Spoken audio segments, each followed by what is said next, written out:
की आवाज़ें बुलंद हुई, गिरिए की आवाज़ें बुलंद हुई। कुछ देर के बाद जब गिरिए की आवाज़ें थमी और चराग दोबारा से रोशन किया गया तो अब अजीब कैफियत है हुसैन के ख़याम की। क्या कैफियत है? सबसे पहले रसूल इस्लाम के बूढ़े सहाबी और इमाम हुसैन के बूढ़े सहाबी, आपके बचपन के साथी हबीब इब्ने मज़ाहिर खड़े हुए और क्या कहा कि ए हुसैन, आप फरमा रहे हैं हम चले जाएं। अगर आज हम चले जाएं तो ये बता दीजिए कि क़यामत के दिन आपके नाना मोहम्मद मुस्तफ़ा को और आपकी माँ फ़ातिमा ज़हरा को क्या मुंह दिखाएंगे। इसके बाद हबीब बैठे और ज़ुहैर इब्ने क़ैन खड़े हुए और तारीख़ी जुमला इरशाद फरमाया, कहे हुसैन इब्ने अली, ये कायनात फ़ानी है और हमने भी अनकरीब मर जाना है, लेकिन अगर फ़र्ज़ कर लिया जाए कि ये जहान अबदी है व सरमदी है और ये भी फ़र्ज़ कर लिया जाए कि हमने यहाँ हमेशा रहना है, ए हुसैन, तब भी हम अपनी जानें आपके कदमों के ऊपर कुर्बान कर देंगे। ज़ुहैर बैठे और उसके बाद आबिस इब्ने शबीब शाकिरी उठकर खड़े हुए और कहा, फ़र्जंद रसूल, अगर मुझे तीर व तलवार व नेज़ा व तबर के साथ इस तरह से कत्ल किया जाए कि मेरे जिस्म के टुकड़े टुकड़े हो जाएं और फिर इन टुकड़ों को जमा करके जला दिया जाए और जलाने के बाद इस राख को बखेर दिया जाए और फिर दोबारा जिंदा किया जाए और फिर इसी तरह से मारा जाए, यहां तक कि 70,000 मरतबा मारा जाए और फिर जिंदा किया जाए, तब भी मेरी सिर्फ एक ख्वाहिश होगी कि मैं अपनी जान को आपकी कदमों के ऊपर कुर्बान कर दूं। और इसके बाद सईद बिन अब्दुल्ला हनफी उठे, अजीब शख्सियत है। मैं इनकी निस्बत एक जुमला अर्ज करूंगा, लेकिन पहले ये बात कहूं। और क्या जुमला का, क्या अजीब जुमला कहा कि ए हुसैन, आप फरमा रहे हैं हम आपको छोड़ के चले जाएं, हम आपको छोड़ के चले जाते हैं, लेकिन आप मेरी इस बात का जवाब दे दीजिए कि जिन अफराद को उनकी माओं ने पैदा ही इसी दिन के लिए किया था, वो आज आपको छोड़ के कैसे चले जाएं। जब सब की बातें सुनी, एक मरतबा हुसैन इब्ने अली की आंखें नम हुई और तारीखी जुमला इरशाद फरमाया, इन्नी ला अअलमु अस्हाबन औफा मिन अस्हाबी, मेरे इल्म में नहीं है कोई ऐसे असहाब जो मेरे असहाब से ज्यादा बावफा हो। इसलिए जोशमली आबादी ने क्या खूबसूरत जुमला कहा, कौन है असहाब हुसैन और क्या फ़र्क है उनका बाकी शख्सियतों के साथ। कहा कि सर फरिश्तों के यहां आज भी खम होते हैं, सर फरिश्तों के यहां आज भी खम होते हैं, ऐसे इंसान रसूलों में भी कम होते हैं। मैं जाहिल हूं, अपनी बात को फैला दिया। एक बाज़ौक़ शख्सियत मरहूम अज़हर हसन ज़ैदी, उनसे किसी ने पूछा कि मौलाना बताइए असहाब रसूल में और असहाब हुसैन में क्या फ़र्क है। तो उनका कोई फ़र्क नहीं, कोई फ़र्क नहीं, बस एक लफ्ज़ का फ़र्क है। तो हैरत से पूछा पूछने वाले ने कि किस लफ्ज़ का फ़र्क है। कहा आओ और जाओ का फ़र्क है। कि ये कैसा फ़र्क है। कि ये ऐसा फ़र्क है कि मदीने की ज़िंदगी के 9 सालों में 80 जंगों के दौरान पैगंबर अपने सिपाहियों से कहते रहे आओ, कोई नहीं आया। हुसैन सारी रात फरमाते रहे जाओ, कोई नहीं उठा। ये हुसैन है जिनकी एक एक सहाबी और सिपाही की मिसाल अंबिया में भी नहीं मिलती। इसलिए जोशमली आबादी ने कहा, सर फरिश्तों के यहां आज भी खम होते हैं। ये हुसैन कौन है और हुसैन के असहाब कौन है।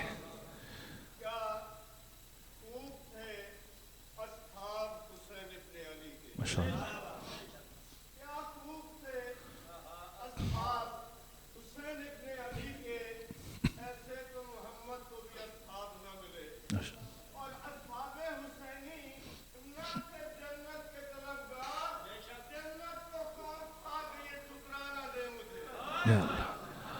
ये जो जन्नत की बात कही है ना इन बुजुर्गवार ने, तो मैं एक जुमला सूरह फज्र की जो 30वीं आयत है, आखिरी आयत, जो परवरदिगार फरमा रहे फदखुली जन्नती, और मैंने बिहाल अनवार की 44 नंबर जिल्द में ये हदीस पढ़ी, ये रिवायत मौजूद है कि अहले जन्नत को जन्नत के अंदर 70,000 साल में सिर्फ एक मरतबा इमाम हुसैन के चेहरे की ज़ियारत का शरफ अता किया जाएगा। और अब सुन्ना असहाब हुसैन कौन है। जब इन्होंने ये बात की तो मेरा जी चाह रहा है, मैं बात खत्म कर चुका था, लेकिन एक सहाबी की बात मैं भी करूंगा इन 72 में से, ताकि अंदाजा हो जाए कि 72 कौन थे। सईद बिन अब्दुल्ला हनफी, ये शख्सियत कौन है? सबसे पहले अहले कूफा के खत लेकर जो सहाबी हुसैन पहुंचे थे मक्का में कैस इब्न मुसार सैदावी के साथ 10 रमज़ान को, ये सईद बिन अब्दुल्ला हनफी 5 दिन मक्का में रहे और 15 रमज़ान को इमाम हुसैन ने मुस्लिम बिन अकील को आपके साथ रवाना किया और फरमाया कि अब मदीने जाकर मदीने से होते हुए दोबारा कूफे जाना। तो कितना फासला तय किया सईद बिन अब्दुल्ला हनफी ने? 300 फरसख कूफा से मक्का और 300 से ज्यादा फरसख मक्का से मदीना से होते हुए फिर कूफा। फिर तीसरी मर्तबा मुस्लिम बिन अकील का खत लेकर इमाम हुसैन के पास पहुंचे मक्का। कितना फासला हुआ? 900 फरसख। और फिर चौथी मर्तबा इमाम हुसैन का खत लेके आए वापस मुस्लिम बिन अकील की तरफ कूफा में 1200 फरसख। ये कितना फासला बना? 6500 किलोमीटर। आरामदेह गाड़ियों पर या जहाज का सफर नहीं है, 6500 किलोमीटर घोड़े की पुश्त पर सफर तय किया, जहां आपके बाकी साथी सारा की सोहबतें बर्दाश्त न करते हुए जामे शहादत नोश कर गए। इतने ज्यादा थके हुए और 3 दिन के भूखे और प्यासे और शबे आशूर के जागे हुए। और ऐसा नहीं कि जाग के बैठे रहे ना, शबे आशूर की आधी रात ख़याम हुसैनी के गिर्द 5 गज चौड़ी और 5 गज गहरी खंदक खोदी और फिर जंगल की झाड़ियां काट के लाए बाकी सुहाबा के साथ और इस खंदक को झाड़ियों से भरा ताकि रोज़े आशूर इमाम हुसैन रुखसत आखिर के मौका पर जब जाएं तो इन झाड़ियों को आग लगा दें और दुश्मन को बैक वक्त अचानक से बीबियों और बच्चों पर हमला करने का मौका ना मिल सके। सारी रात के थके हुए, 3 दिन के भूखे और प्यासे, 6500 किलोमीटर का सफर तय करने वाले, लेकिन रोज़े आशूर हुसैन के एक सहाबी ने क्या किया? जब अबू सुमामा साइदी ने वक्त जवाल इमाम हुसैन से ख्वाहिश की कि फर्जंद रसूल वक्त जवाल है, जी चाहता है कि आपकी इक्तिदा में आखिरी नमाज पढ़ लें। इमाम ने भेजा जाके उमर इब्न साद से पूछ लो। उमर इब्न साद ने पहले इजाज़त दी लेकिन बेटे की मुखालफत पर फिर रोक दिया, कहा कि तुम्हारी नमाज कबूल नहीं कि पढ़ने की इजाज़त दी जाए। अब इमाम हुसैन ने अपनी नमाज की हिफाजत का इंतज़ाम किया और तमाम मक्तल निगारों ने और सीरत निगारों ने जुमला लिखा कि रोज़े आशूर इमाम हुसैन ने नमाज खौफ अदा की। ये बात बहुत अहम है और इसी पर गुफ्तगू खत्म हो रही। नमाज खौफ, हामिल नफ्स मुतमइन्ना हुसैन को ये ना समझे कि हालत खौफ में नमाज पढ़ी, नहीं, ये फ़िक़ही इस्तिलाह है। नमाज खौफ से मुराद क्या है? नमाज खौफ 4 रकती नमाज 2 रकती पढ़ी जाती और इसका तरीका ये कि पहले इमाम 1 रकत पढ़ता है, आधे सिपाही इमाम के पीछे जमात के साथ पढ़ते हैं, बाकी आधे सामने खड़े होकर नमाजियों की हिफाजत करते हैं और इमाम 1 रकत पढ़ने के बाद जमीन पर बैठ जाता है और नमाजी उठ के खड़े होते हैं जो पीछे नमाज पढ़ रहे हैं और दूसरी रकत फुरादा पढ़ते हैं। फुरादा पढ़ के वो जल्दी से नमाज मुकम्मल करते हैं, अपनी जगह छोड़ते हैं और फिर मुहाफिज सहाबी और सिपाही उठकर इनकी जगह आ जाते हैं और जैसे ही आके खड़े होते हैं इमाम दोबारा खड़े हो जाते हैं। अब इमाम अपनी दूसरी रकत पढ़ते हैं और बाद में आने वाले अपनी नमाज की पहली रकत इमाम के साथ पढ़ते हैं और दूसरी फुरादा पढ़ के नमाज मुकम्मल करते हैं। ये नमाज खौफ है। ये कब पढ़ी जाती है? जब 2 मुसलमान गिरोहों की आपस में लड़ाई हो तो यहां पर नमाज खौफ पढ़ना दुरुस्त नहीं है। जंग जमल में, जंग सिफीन में, जंग नहरवान में अमीरुल मोमिनीन ने नमाज खौफ अदा नहीं की। यह ऐलान है कि मेरे सामने आने वाले मुसलमान हैं, गलत फहमी का शिकार है। उम्मुल मोमिन के साथ जो लश्कर आया और बाकी अमीर शाम के साथ जो लश्कर आया, हत्ता अहले नहरवान, लेकिन रोज़े आशूर इमाम हुसैन ने नमाज खौफ पढ़ी। नमाज खौफ कब पढ़ी जाती है? जब मुसलमानों की जंग काफिरों के साथ हो। और रोज़े आशूर इमाम हुसैन ने नमाज खौफ पढ़कर अपने दुश्मन के कुफ्र के ऊपर मोहरे तस्दीक सब्त कर दी कि खबरदार कयामत तक कोई मुअर्रिख मेरे दुश्मनों को मुसलमान ना लिखे। जो हुसैन के मुकाबले में आ जाए फिर वो मुसलमान नहीं रहते। नमाज खौफ पढ़ी, बात खत्म हुई। नमाज खौफ पढ़ी, और इमाम हुसैन के बिल्कुल सामने जो सहाबी खड़े हैं, इनका नाम है सईद बिन अब्दुल्ला हनफी। और इधर इमाम हुसैन ने जब नमाज शुरू की और दुश्मना ने नमाज ने तीर बरसाना शुरू किए, तो सईद बिन अब्दुल्ला हनफी तीर अपने ऊपर बर्दाश्त कर रहे कि कोई तीर हुसैन को ना लग जाए। इंसान की मौत के लिए एक तीर काफी है, 2, 3, 4 से 5, लेकिन रोज़े आशूर कितने तीर लगे जनाबे सईद बिन अब्दुल्ला हनफी को? 70 तीर सर से लेके पांव तक आपके जिस्म में पैवस्त हुए। यहां तक इधर जब इमाम हुसैन ने फरमाया कि अस्सलामु अलैकुम व रहमतुल्लाहि व बरकातुहू, तो सईद सिर्फ एक जुमला कहकर जमीन पर गिरे और क्या कहा? व अलैकुस्सलाम या अबा अब्दुल्लाह अल हुसैन। और 70 तीर खाने के बाद जब सईद बिन अब्दुल्ला हनफी जमीन पर गिरे तो इतने तीर थे कि आपका जिस्म जमीन पर ना गिरा बल्कि तीरों के ऊपर मुअल्लक हो गया। और गिरने से ये तीर मजीद इमाम हुसैन इनके जनाबे सईद के जिस्म में उतर गए। और अब आखिरी सांसें चल रही हैं, मेरे सीने में सकत नहीं है लेकिन ये जुमला मुकम्मल करूं। आखिरी सांसें चल रही हैं और सईद ने रुख किया इमाम हुसैन की तरफ और एक ही जुमला का, और अजीब जुमला का। क्या कहा? दस्ते अदब जोड़े और ये जुमला का, अवफई तो या अबा अब्दुल्ला, अवफई तो या अबा अब्दुल्ला, ए हुसैन इब्ने अली, क्या मैंने वफा की? शहीद हक शहीद मुर्तजा मुतहरी फरमाते कि इतना तवील सफर करने के बाद 3 दिन का भूखा और प्यासा सईद बिन अब्दुल्ला हनफी, सारी रात खंदक खोदने वाले, झाड़ियां काटने वाले सईद, 70 तीर खाने के बाद सर से लेके पांव तक जख्मी, तीरों के ऊपर मुअल्लक, इतना कुछ करने के बाद क्या पूछ रहे हैं? ए हुसैन इब्ने अली, क्या मैंने हक अदा किया? कि सईद ने यह बात क्यों पूछी? कि इसलिए पूछी कि सईद को इमाम हुसैन की मारिफत हासिल हो चुकी थी और सईद जानते थे कि इतना कुछ करके भी हक के हुसैन इब्ने अली अदा नहीं किया जा सकता। यह बात सईद ने पूछी है और बस एक ही जुमला मुसीबत का, चूंकि वक्त बहुत हुआ और आप बाद में तफसीली मसाइब सुनेंगे। और किसी और ने भी ये बात पूछी। किसने पूछी? 62 हिजरी 3 रबीउल अव्वल जब असीरों का काफिला वापस मदीना पहुंचा तो किसने इस कारवान का इस्तकबाल किया?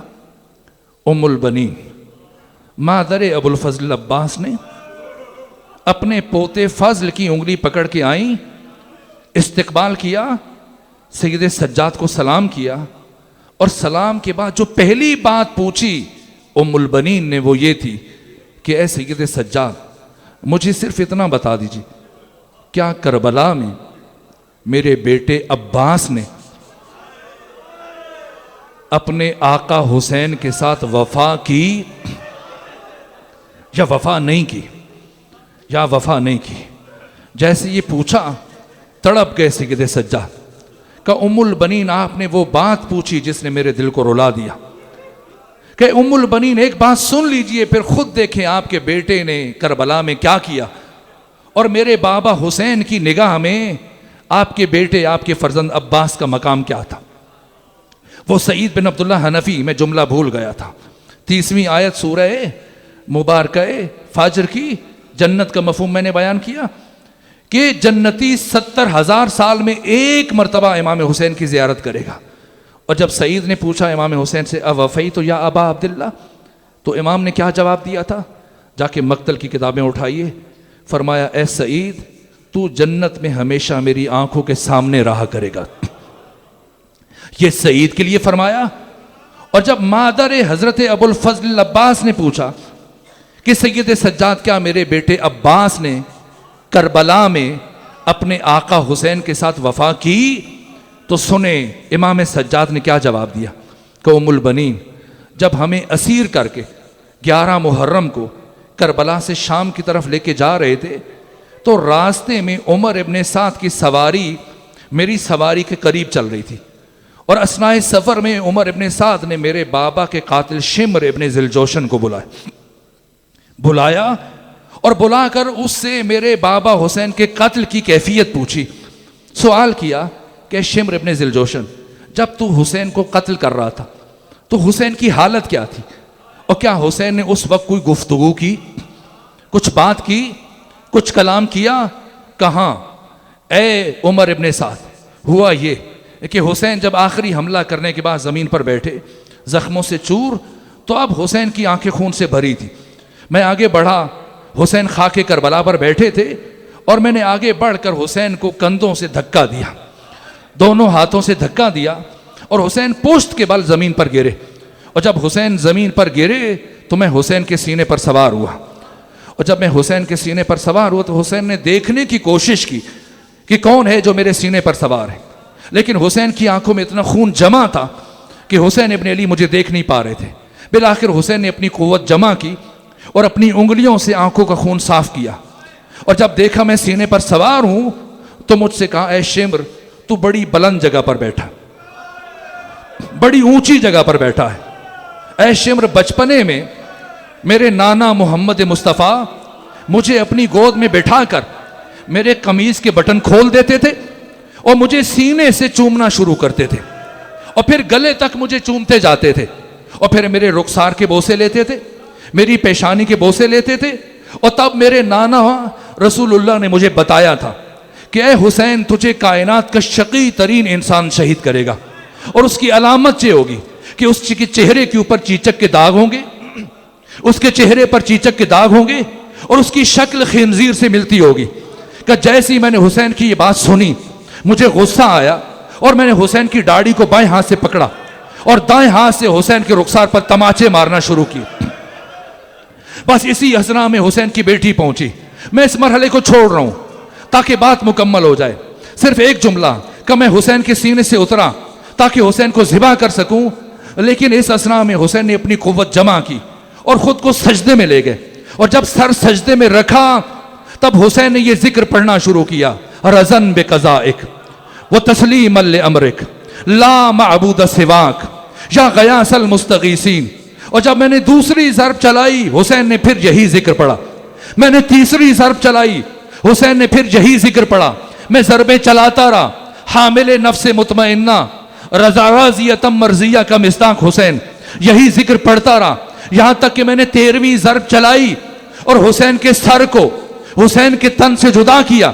अब मैंने हुसैन के बालों में हाथ डाले और हुसैन के सर को उठाया तो मैंने देखा कि अभी भी हुसैन के लब हिल रहे हैं, अभी भी हुसैन के लब हिल रहे हैं। मैंने सोचा अब हुसैन कौन सा जिक्र पढ़ रहा है, लेकिन हुसैन की आवाज बहुत नहीफ थी। मैं अपने कान हुसैन के लबों के करीब लेकर गया तो मुसलसल एक ही आवाज बुलंद हो रही थी, अब्बास